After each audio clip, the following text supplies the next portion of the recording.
What is going on, guys? It's Noodle House here and welcome back to Chaos Child. Apologies once again for the audio, we still haven't got the soundproofing up that I want to get up, which does mean my voice is bouncing around this room a little bit more than it used to, so we'll sound a little bit more echoey. Apologies for that. Let's continue on Chaos Child. And then suddenly, the curtain on the stage began to rise. I could start to see the bottom of the lectern and the chairs. Huh? Huh? Hey, oh god, it's fucking her voice. Hey, it's starting! Where are the others? There was no message from the student council and we had no idea what to do as we watched the curtain rise. Finally! You're late, Watabe. Watabe! As the curtains rise, the gym filled with cheers and boos of the students.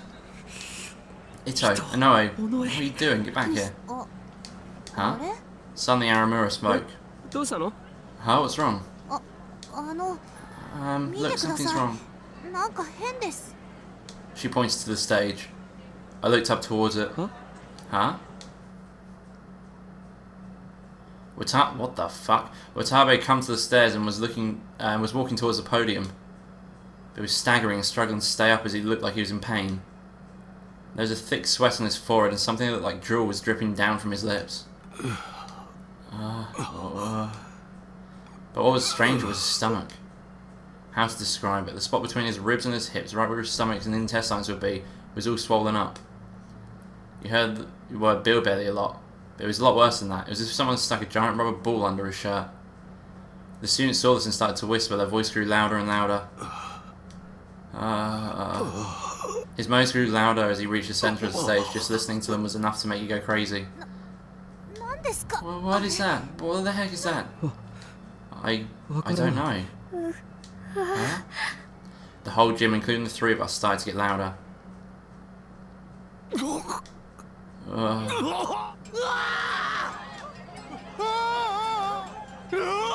I'm not going to voice these because they're voiced by Japanese voice actors. I can't make whining noises like that.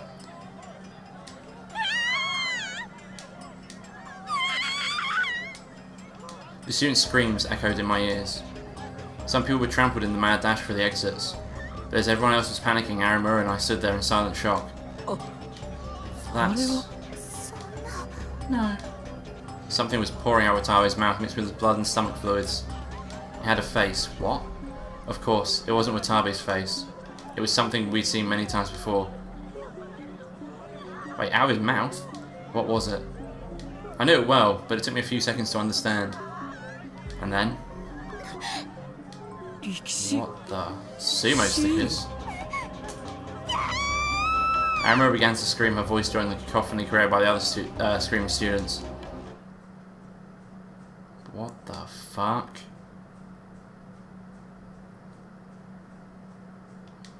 Okay. An unused classroom at Hekio Academy. Can you wait here? Sorry, it's empty. No, it's my fault for coming early. As this was earlier. Watabe bowed and the man who had led him here from the teacher's office bowed back. Then the man left the room. He'd forgotten the man's name as soon as he heard it. All he remembered was that he was a typical high school teacher with somewhat delicate features. That was all Watabe thought he needed to know.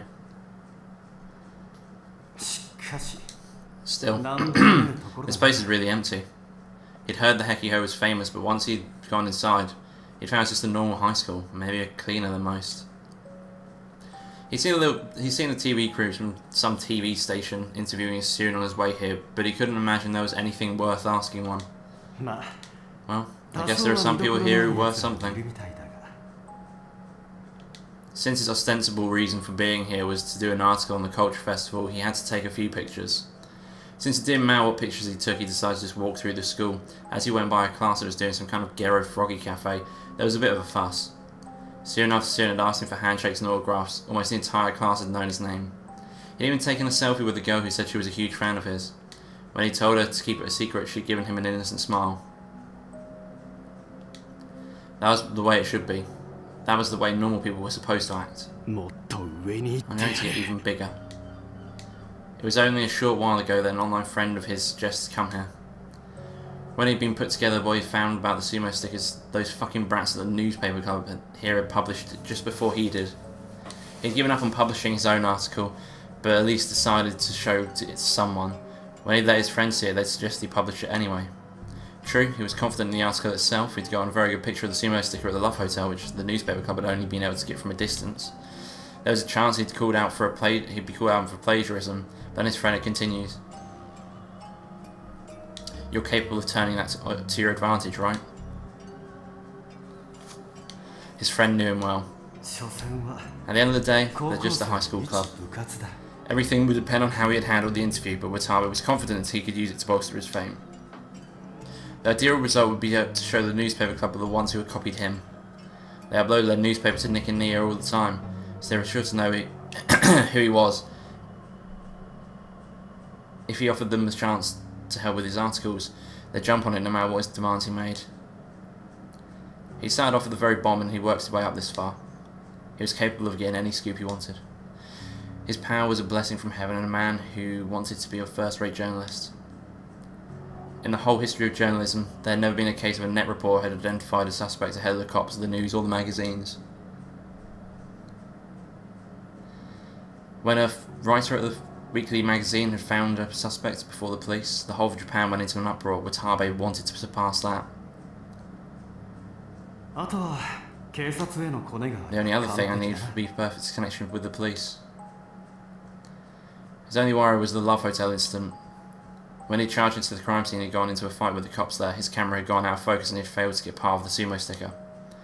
He used that to get his scoop, but if someone on the police force was paying attention to those stickers, and if they were enough of a weirdo to be paying careful attention to Watabe's articles, they might find something strange. Well, it probably is not that different. People didn't really want to hear the truth. They wanted lies to surround embellish so they were all the more pleasing.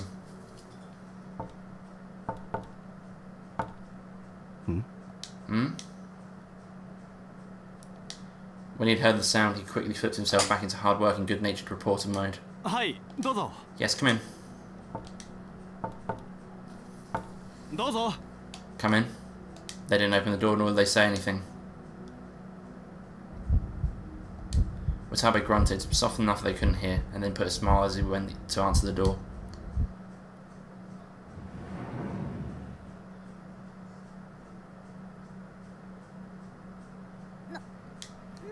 What is that? What is that? I don't know. Oh god. It's fucking grim. Jesus. They say like all these are grim, like Jesus Christ. That picture's just horrible on its own.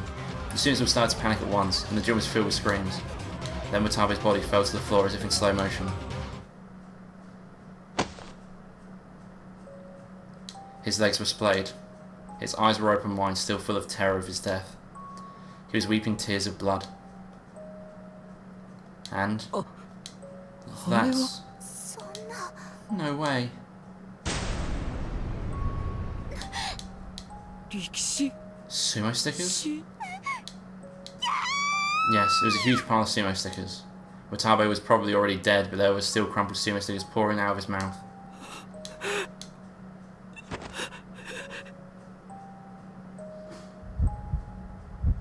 My heart was racing.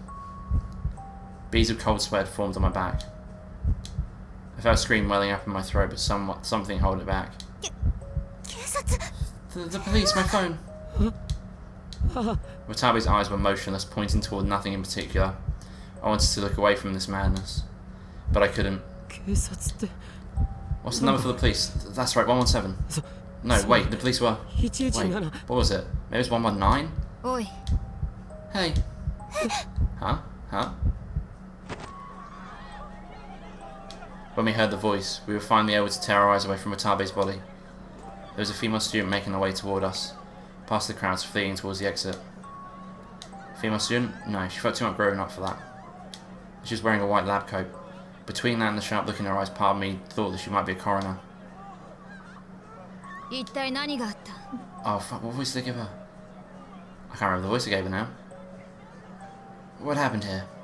She slowly looked around the gym. Her gaze stopped at Watabe's body. I remember what it was. What is that? And then without moving an eyebrow, she said, Did you do that? Did you do that? Just imagining her as what's his face from back in the day. I can't remember the name of that fucking sitcom. I can't remember it. Bronze chapter 4. Finally, her words. I see. So the victim Watabe didn't arrive at the gym on time. That's right. So you three, Miyashiro, Kazuki and Harimura, were waiting when he suddenly appeared on the stage and then it happened, that's correct? Yes. After that, things happened fast. The black-haired woman called Detective Shinjo, who contacted the police station. Since our club was supposed to have an interview with him, they were questioned in our club room, even words. During the questioning, we could hear students yelling outside and the sound of dozens of patrol car sirens, but soon it faded back into silence. The police had probably sealed off the whole school. There had been no announcement about what was going on at the culture festival. But after what happened, there was no way it would be shut down. Wouldn't be shut down. So what then? Ito and Inoue went to the room where Watabe was waiting before it happened, right? You two didn't see them? Him? Huh? Am I a suspect? That's what Ito must have thought, because he suddenly started acting strange. But there's no one in the waiting room, right? Inoue? Yeah, it was empty. What about the student council? Someone was supposed to take care of him, right? They weren't there either. Sarika must have been surprised from the sudden question, because she started to fiddle with her Gera Froggy's cell phone strap. Hey, you. Huh? Oh, fucking her again. I keep forgetting her name. That sound is annoying. Stop it. Oh, I'm sorry. She must have only then realised that she was doing it because they quickly took her hand away from the strap. Inoue, calm down. No one thinks you did it. Yeah, thank you, Takuru. Harimura, what are those two are saying is true? Is what those two are saying is true? Yeah, they're telling the truth. It looks like there really was no one else there. There's no doubt in her voice. From the look on her face, you think she knew the whole story. And for some reason, Shinjo seemed to believe her. I see, got it. He believed every word Harimura had said during the entire questioning. It was kind of strange. Did the two of them trust each other that much? I guess I'll ask you as well, Harimura. What were you doing before you went to the gym? What are you talking about? I was with you two just before that. Did you forget? If so, I'd recommend a thorough scan of your brain. Oh no, of course, I know that. I just have to ask. Shinjo scratched his head as if he didn't know how to respond. I take that back. There clearly wasn't any trust between the two of them. In fact, he didn't seem to know how to handle her. Then why would he trust what she said? Something felt strange. And there was one more thing. Harimura said that she went with Shinjo right before, until right before she came to the gym. But there had been barely any time between Watabe's appearance on the stage and Shinjo's arrival.